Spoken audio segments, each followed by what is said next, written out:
Welcome into the latest edition of our Cubs Recap Podcast, a presentation of our Recap YouTube channel and available audio only everywhere you get your favorite podcasts. That's my guy, Gordon Wittenmyer. I'm David Kaplan, and we are going to talk a lot about the upcoming offseason, what the Cubs could do, what they probably should do. And I got a question for Gordon as we watch this insane player named Shohei Ohtani just dominate in the World Series. It's all brought to you by our great partners at the Illinois Tollway. They're also a great sponsor of ours here on the Recap on our football show. Make sure you always find our football show, Studio 41 Football Recap live every Tuesday night here on the channel. And our great partners at SinusandSnoringMD.com. This guy used to snore. My wife woke up one Sunday morning and said, enough. I want to get a good night's sleep. It's the weekend, and all you do is snore. You're going to see SinusandSnoringMD.com. And so I did. Guess what? No more snoring. That's right. Sinus and Snoring MD. They got locations around the Chicago area. SinusandSnoringMD.com. Hey, right. Before we start, I want to clarify something from the last podcast. Mm-hmm. I was talking about some of the Cubs' financial history and being the first big market team to tank, and you threw at me, aren't the Astros a big market team? Which they are. And I was focused on another point, and I didn't come right back with the reason why the Cubs were the first, because I was doing the math in my head. But I wrote about it extensively back then. The Cubs were the first. This is just a clarifying point.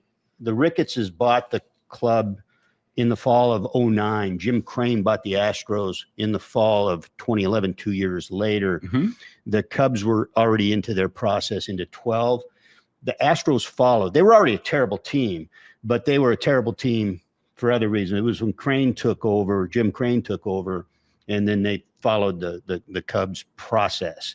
So yes, and even if you want to split hairs, the Cubs are a higher revenue team historically than the Astros anyway. But it was quick sequence, but the Cubs were the first. Just want to clarify that. There you go. So Jim Bowden, who I like very much, former GM of the Reds and the Washington Nationals.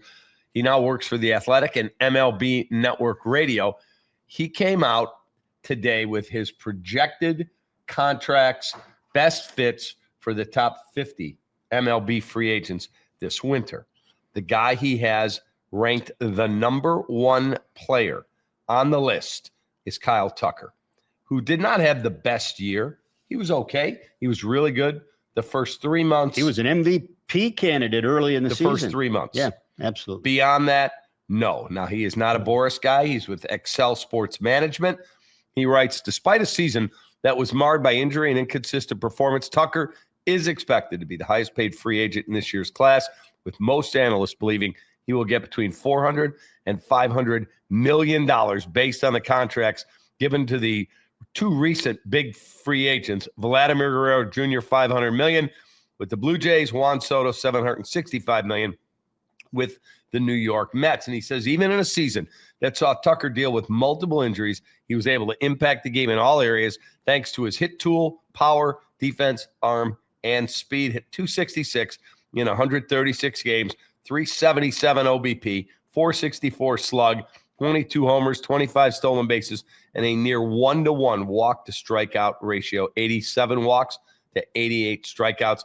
Teams view him as a complete player who will be a threat. They hit 30 bombs and steal 30 bags every season. His projected contract, this is Jim Bowden, 10 years, $427 million. Would you do it if you ran the Cubs? No. I mean, that number feels about right.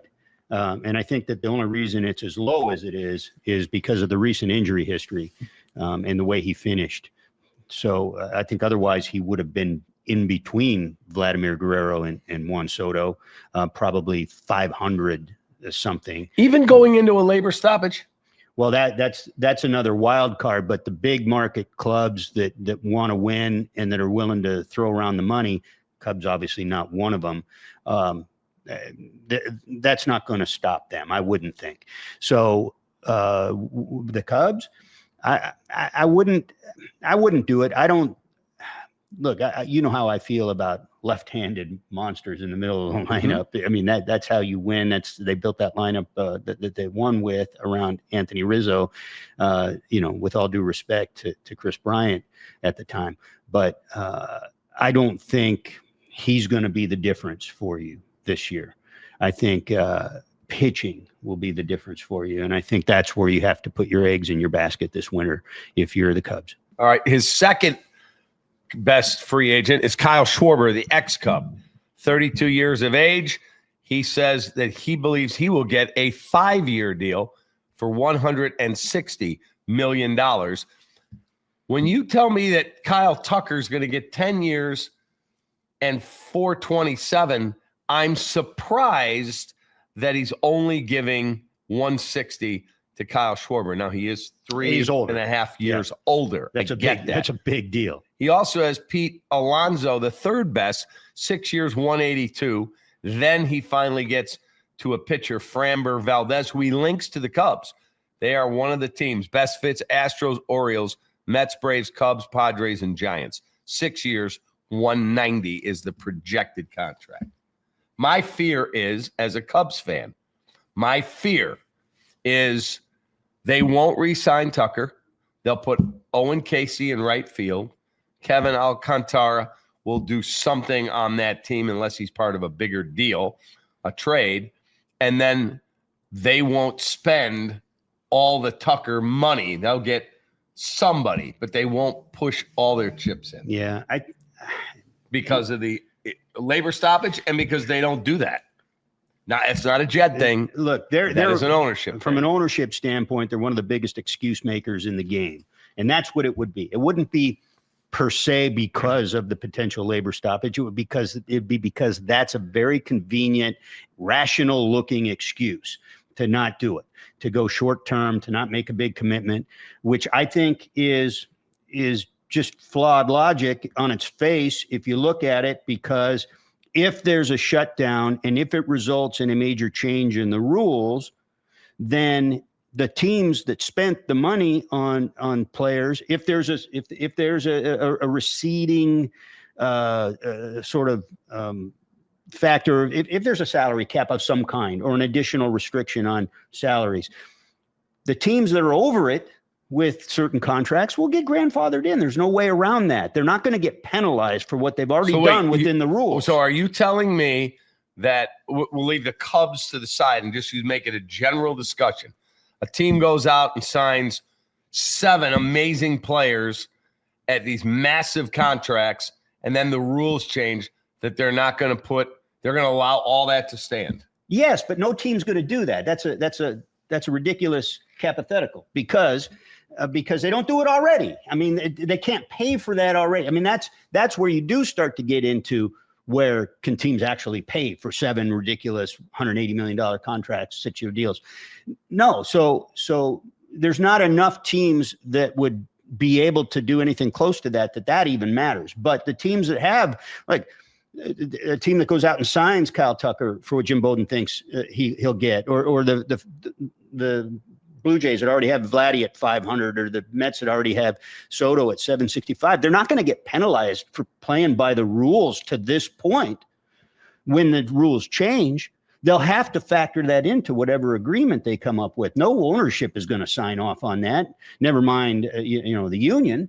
So that will get factored in. So if you're hiding behind these potential rule changes, that's on you as the ownership. If you've got the resources like the high revenue Cubs do to go out and make a commitment now, you should do it in case the rules change, because that'll be an even bigger competitive advantage for you. If you're telling me that there won't be, and you're probably right, that they won't say, well, Cubs, you're X number of dollars over this new cap, so you got to divest yourself of players. I don't think they'll do that. So then you should go out and say, I'm going to get me Cease, Framber Valdez, and I'm keeping Kyle Tucker, and then I'll deal with the new rules going forward. Exactly. That's what you should do.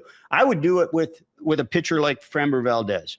Dylan Cease, maybe. I mean, they know him real well. They know him so well, they were going to make him a reliever as a young pitcher before they traded him to the White Sox. Ranger Suarez, I like him too. So, and then I wrote down your numbers here. Bowden has him at 6 for 164 as a projection.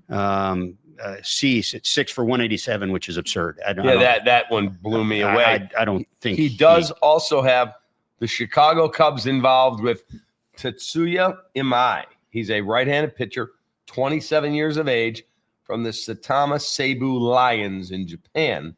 He's a Boris client. Now, that's one thing.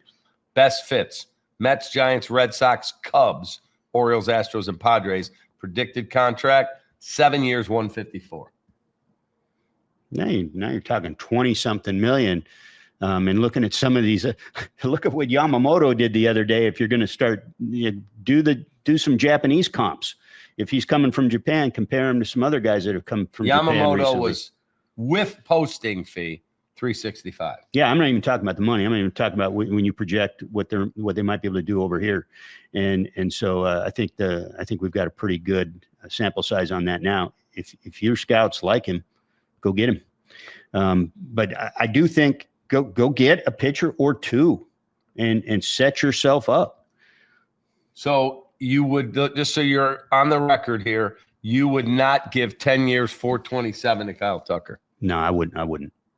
I don't think I don't think he brings enough to the table. Now, when you look at Juan Soto, he basically got paid for one thing. He got paid for taking the greatest at bat in the game. Nobody takes a better at bat than he does, and he's left-handed.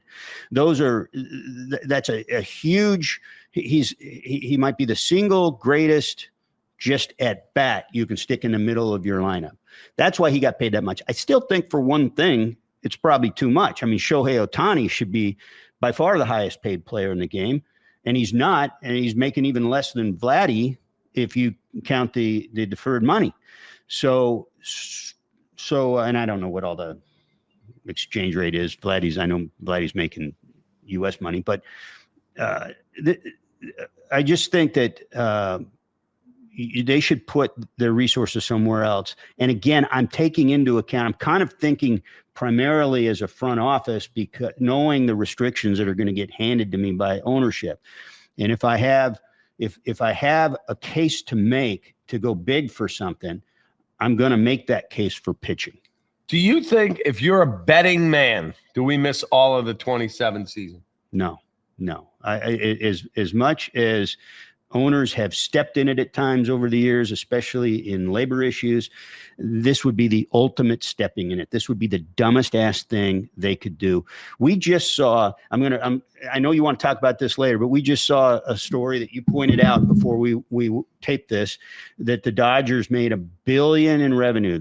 First MLB team ever. Only 4 franchises in the world have had $1 billion revenue year. Dodgers, Cowboys, Real Madrid, and FC Barcelona. 2 That's it. American teams. Correct. And what's the reason? Because they have an international fan base now by miles and miles and miles. 3 million people a game are watching on the stream of Shohei Ohtani and Yoshinobu Yamamoto play for the Dodgers. And they said, walk around Tokyo. All you see are Dodgers hats, shirts, whatever, jackets. And when you consider that, Major League Baseball at the end of the season put out a report saying that their viewership is up. I believe attendance is up. Baseball numbers, ratings-wise for TV, for 18 to 34-year-olds, up dramatically. That's the audience you've wanted to grow forever, for decades. And now you're going to shut the game down for a year? It would be the most foolish thing in the world. The bottom line stat to me is every franchise in baseball right now is worth $1 billion plus, including the friggin' Miami Marlins and the Rays, the Tampa Bay Rays. That tells you how much money there is in this game in the current system for everybody. So for you to shut it down and risk doing damage to the game, this fragile growth that and I think it is fragile. Now, internationally, Japan, that's very strong, but there's only a few teams that are able to do anything with leveraging that. In this country, baseball is still far behind certainly the NFL. And it's nowhere near where it used to be. 94, 95, that labor shutdown was massively destructive. Every metric went down after that. Revenue went down. And then the summer of Sammy. Let's just steroids. be clear here. It would not just be the owners shutting it down. Yes, it would. No, it would not. It would be Both sides have to come together here, Gordon. Let me put it this way. This would be the owners drawing a line in the sand or making a demand that they're not willing to move off of. Because if they don't want to shut it down, the owners could unilaterally basically not shut it down. Because if they went in and they said, no salary cap, we don't need a salary cap. Let's just negotiate some of these other things, keep it relatively status quo. They could get that done. The players aren't out there saber rattling for a specific big concession of any kind. So the big concession that we keep hearing about is ownership wanting and potentially demanding a salary cap. That's the thing. Let's not take our eye off the ball. That's the thing that would shut it down. A drive for a salary cap, the same way that it shut down the game in 94. They've already got a soft cap, and I would say it's a little firmer than soft because you've got teams hiding behind it, and there's only a few teams that go over the luxury tax threshold, and they've hard capped amateur spending. Very successfully. So for them to go to the players for more, when they don't even do full revenue sharing like the NFL does,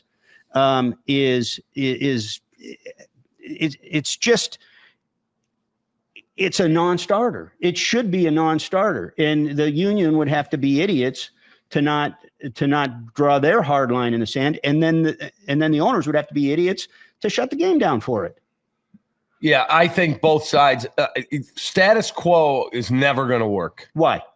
It works now. I'm not saying it shouldn't. I'm simply telling you from what I see. It works for both sides now. Well, you have a large collection of teams that will tell you we can't play in a sport where one team's got $1 billion in revenue. That's bullshit. That's bullshit. I'm not speaking for them. I'm simply telling you what they're saying. There has to be these are negotiating common ground. positions. These aren't truths. Status quo is not going to happen. Well, then that's where the stupid ass shit comes in. That's where people being dumbasses come in, because it works, and it should be on the table. So at least compared to a shutdown. For God's sake. I don't want to shut down. And again, let me make this clear. I'm not taking the owner's position. I'm not taking anybody's position. I'm simply telling you that they will never agree to the status quo. And by the way, if they think that they can shut down the game, we've already laid out, good luck getting enough fans back that you actually improve your position by doing that. But beyond that, why any working class American, anybody that has a job and works for somebody else, should really think about this if they're on the side of supporting the owners on this, because you certainly wouldn't do it in your own business. The major league players are not only the employees, they're not only the labor, they're also the product. So, I mean, they're the whole thing. They're the game, and nobody's paying them what they can't afford to pay them. They're getting what the market bears within the system. So would you do that if we see companies do this with unions all the time, come in and say, well, we're losing money. We need to cut salaries or furlough or do whatever. But would you willingly do that? Would you as a working person who draws a salary from a company working for somebody else, would you support that? Would you offer that? No, hell no. And this game makes a ton of money for both sides. Franchise values are going up, even as salaries go up, as they should, as salaries should go up if franchise values and revenues go up. Okay, I want to ask you about what we're seeing with Shohei Ohtani. I have long said he's the greatest player in the history of the sport. Yeah, you got to be fired up. The greatest player in the history of the sport. Yes. Last night, we're taping this on Tuesday, October 28th. Last night, he had on base 9 times. That's never happened in a postseason game. 4 extra base hits, 5 walks, 4 of which were intentional. We've That's never seen anything unbelievable. like this. Well, we've only seen one other 18-inning game in the World Series, but yeah, I mean, it's crazy. Look, what was it? Home run? No, double home run. He had 2 doubles, 2 home runs. Yeah, and the second home run tied the game. Correct. And I think the double tied the game too. And then they get into the extra innings, or maybe the late innings, and then the extra innings, and just say nope. Even when they supposedly pitched to him, because the leadoff man or the guy got on base with 1 out, I think, in one of the they didn't come close to the plate. They were that was the unintentional walk, which was basically an intentional walk. Correct. He went to 3-0, and then he went, yeah, here you go. Not giving you anything. And so, I mean, the guy's a freak. A freak. Absolute freak. It's crazy. And he pitches tonight. As we tape this, he's pitching game 4. He's starting game 4. Yeah, I read an article where he says he sleeps 14 hours a day. He better. And he believes that 14 hours is the key to his longevity and his abilities. And he has a special way he sleeps and what he wears. Like, this dude takes it to the nth degree. Well, there's no way he's getting 14 hours of sleep from last night's game. No. In fact, that was the thing he said post-game multiple times when people were asking him, like, are you ready for tomorrow? I said, I just want to go sleep. Right. I just want to go home and sleep. Right. So do I think that the Blue Jays have a chance because he won't be on his regular rest, so to speak? You know what? He might not be as sharp just because of what the toll of 18 innings of play, even though he's a DH, he's not playing a position, but he was on base 9 times. But just the toll of the late night and the stress and the leverage and all that, it's possible. Just being off his routine, never mind off his sleep routine. I tell you what, the 14 innings of sleep, it's a reminder. 14 hours, you mean? Or 14 hours. Uh-huh. So I'm like, we're old guys, Cap. So over the years. Speak for yourself. I knew I was waiting for that. Over the years, you read up on what's the best nutrition and exercise routines and stuff like that. But the one thing beyond fluids, exercise, nutrition, the most important thing for health is sleep. Is good sleep. Yes. You talk about the Sinus Institute there, not snoring.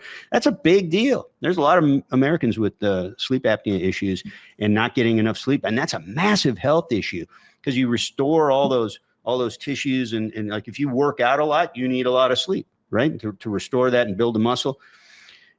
The fact that he's doing that, the fact that he's incorporating that to some extreme degree, might go at least a little ways to explaining some of the freakishness, not to mention just how freaking good he is. All right, I got a couple quick questions and I'll let you go. Again, it's brought to you by our great partners at sinusandsnoringmd.com. Fall allergies in full swing, ragweed, mold, dust can trigger congestion. The cold, dry air makes your sinus problems worse. Pressure, headache, stuffy nose, and snoring often gets worse as cooler weather leads to more indoor time and dry air. Do what I did. I quit snoring.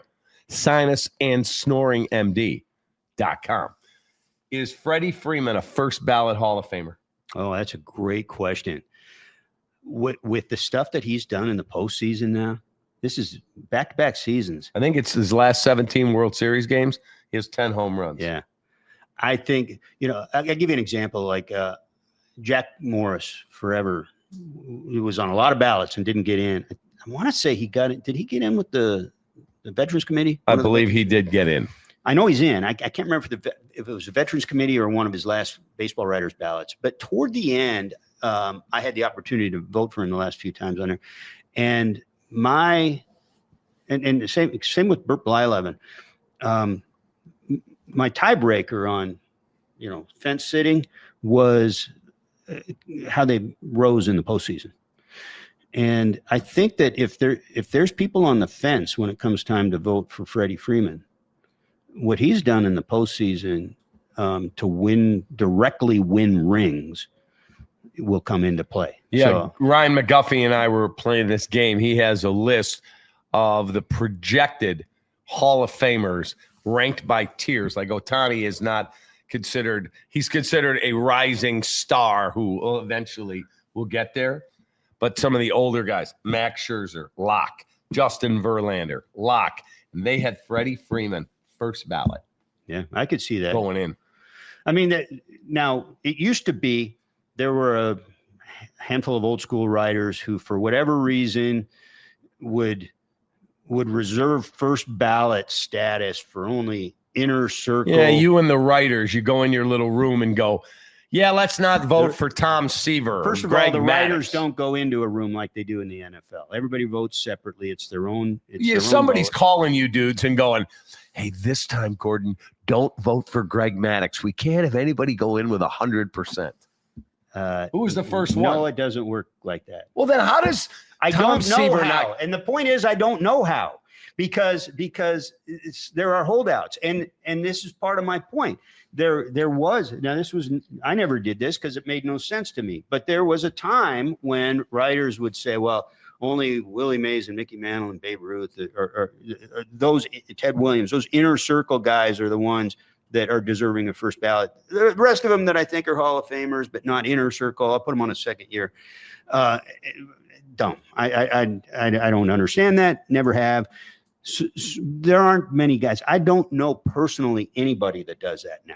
So to me, if a guy's, you can add those votes. If that's an issue, if that ever would have been an issue for Freddie Freeman, I don't think that's an issue now. So if he's a Hall of Famer, he's a first ballot Hall of Famer. If he's, how do I get a ballot? No one watches more baseball than me. Like, you and your writing brethren. Hey, listen, pal, let me tell you something. Hold on a second. You and your writing brethren, you're covering your team. Dude, I'm watching it all. Dude, I didn't ask for it. I didn't lobby for it. The Hall of Fame gave it to the baseball writers a long time ago. And they continue to tell us they're happy with the process and happy with the voting pool. If you can make a case to the Hall of Fame that you deserve the vote instead of me, you can have it. My guy Sully, isn't he the head of the chapter here? Not anymore. But he used to be forever. When did he get fired? He stepped down. He didn't get booted. No. Sully's a good man. Why do you think Sully would get booted? Well, I mean, from being the head of the baseball writers around here. No, he was in for life as a Chicago Way thing, and then he wound up Chicago Way thing. So who's the head of the Chicago chapter now? Megan Montemuro at the Tribune. Oh, she's a lovely person. So I see Megan up at Wrigley. But she can't do anything about it either. This isn't about the baseball writers; it's about the Hall of Fame. If the Hall of Fame wants to change it, they'll change it. It's not us. So you're telling me Bruce Levine can't get a vote? He was in the Baseball Writers Association briefly, and had he stayed in for 10 consecutive years, he would have had a vote. He didn't. He didn't qualify. I've been doing it for 35 years. Why does Teddy Greenstein get a vote? Yeah. Why does David Hall get a vote? Yeah, why is David Hall getting a vote? That guy's never covered a beat, and I like David. I'll say this. A few years ago, the Phil organization... Hirsch? A few years ago... the Olympics? The BBWAA went through and they culled the roster of people like that. Neither one of those guys should have a vote. I got no personal issue with either one, but neither one of those guys should have a Hall of Fame vote. I'll go on a record right now. But agreed. But it's the Baseball Writers Association of America. You have to do it for a long time. I don't know that we do it as well as some other pool would do it. I don't know. Let the recap do it. Me and Guff, we'll pick the Hall of Famers. Hey, the recap, we could all get together and just start our own recap Hall of Fame. The recap Baseball Hall of Fame. Oh, that's a pretty good idea. What do you think, Guff? I like it, Gordon. Let's do that. Let's do that. The recap Hall of Fame. Woo. All right. Gordon, a lot of fun, man. We should always. Do a ceremony annually. That's it. We could call it Capperstown. Oh, good Lord. But let's discuss this on the next podcast. We'll do it. We'll talk about who belongs that's currently playing. Even the young guys as they start to trend that direction. That is a wrap for this edition of our Cubs Recap Podcast. Presentation of our Recap YouTube channel and available audio only everywhere you get your favorite podcast. By the way, If the Dodgers win 2 more, we're into the offseason. And then shit's going to get real around here because I'm putting some level of expectation on you, Tom Ricketts, on you, Jed Hoyer, and tell Carter, keep his beak out of the meetings with his 87 win nonsense. Had that work in for you at the trade 2032. deadline. Not good. Gordon, have a great night. You too. Take that.